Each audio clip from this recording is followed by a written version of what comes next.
Hindi natanggal yung GVT na kalagay, yung laser.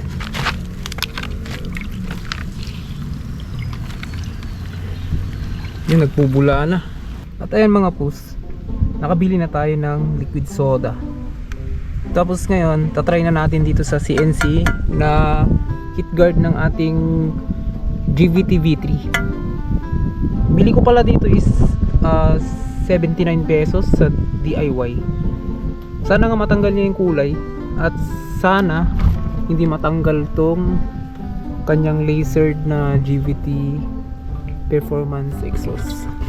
So yun, papakwasin na natin at try na nating pahiran ng ganito kung matatanggal talaga yung kulay ng CNC. By the way, nalagyan yung kamay ko kanina nito kasi binuksan ko. Yan, grabing init. Para siya yung ano yun, yung panglinis sa CR. Para siyang muriatic acid. Kaya doble ingat-ingat na lang dito. Mas maganda kung gagamit kayo ng gloves.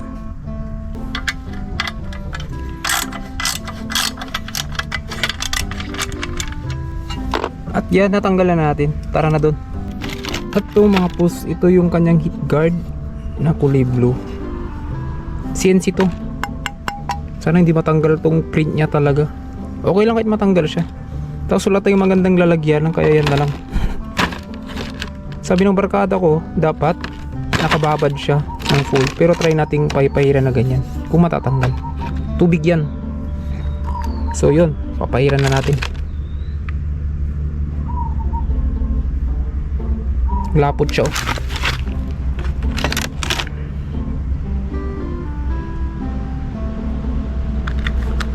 Ayun, may bago nga. May pinagbago. Ayun, nagbubula siya. Kailangan natin ayusin ng maigi yung pagkalat ng kanyang sosa.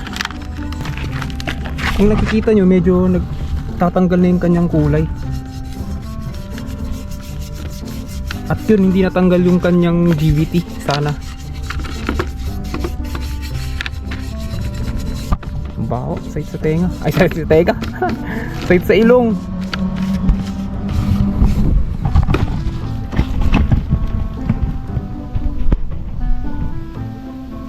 Yun, natatanggal na siya mga pus. Tapos buhusan natin ng tubig konti.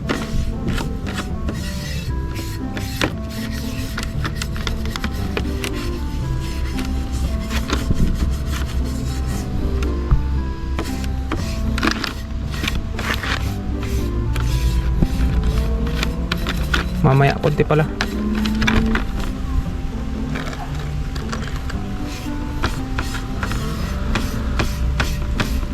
Hindi natanggal yung kanyang brand. Nice.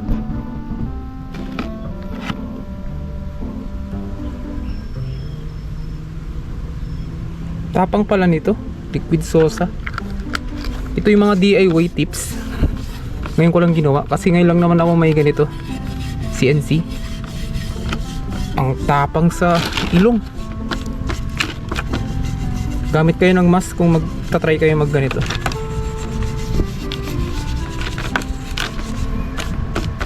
Ayun, nagbabubbles na siya, oh. Kung kita nyo yan. Ayoko ilapit yung camera, eh.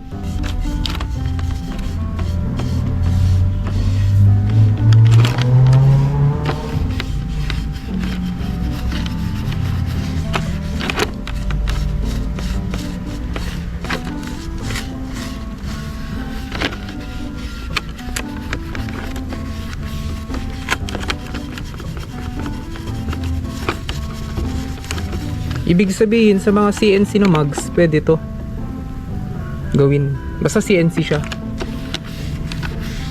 Lulutuin niya yung kulay.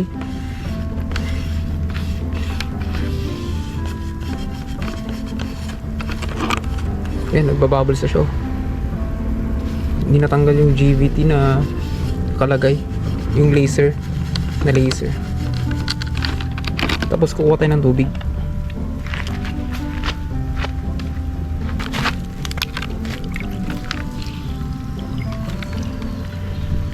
Yun, nagpubula na.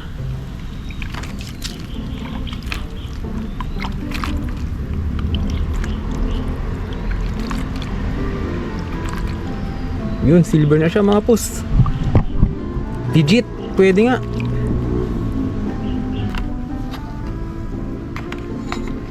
Dito naman sa likod.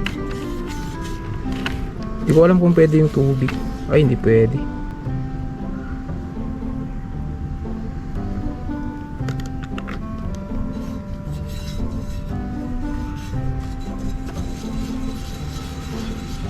At yan, umuusok na.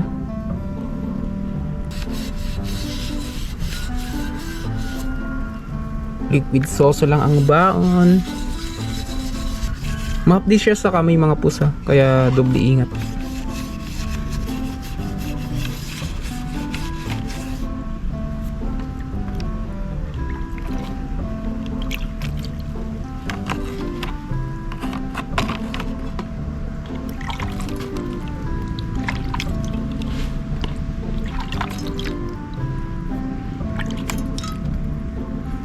Kunting-kunti na lang, tapos okay na.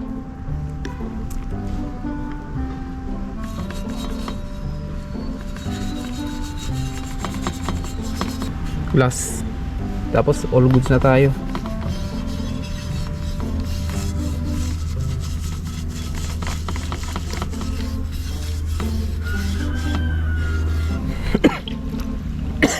Yung baho. Dito na lang sa likod. Pagkatapos yan, all goods na tayo. Tapos kabit na natin. At sa kamay, mainit siya mga pus. Pero at least meron tayong bagong natuklasan na pwedeng i-DIY. Pang DIY natin.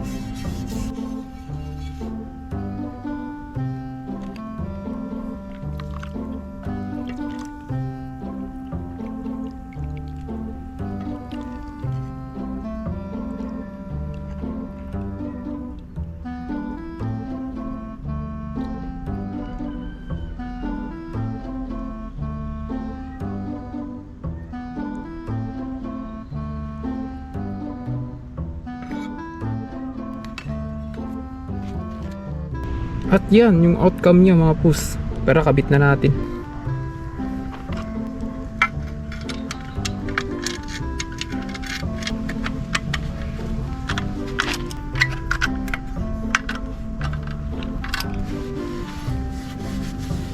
At yan na mga pus yung outcome, yung ginamit natin yung liquid sosa. Naging silver na siya. At yung pinakamagandang part doon, hindi natanggal yung kanyang laser na brand. Na laser na brand pala. Sorry. Ganun ang kadalig gawin yung liquid sosa method sa mga nag-show dyan, parang ganun. Note lang mga pus, yung liquid sosa na yun sa mga CNC lang na aluminum pwede. So pwede yun sa mga CNC na mags.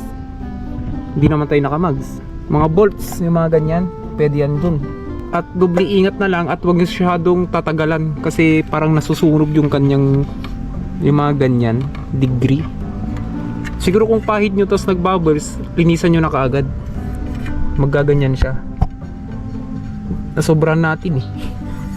At least first time ko, di ba? At least medyo okay na yung NMAX natin. Mas bagay na yung silver kaysa yung blue. At yun lang mga po, sana may natutunan kayo sa DIY natin ngayong araw na to. Hahanap pa tayo ng ibang pwedeng kalikutin dito sa ating NMAX. Yun lang mga po. Peace out.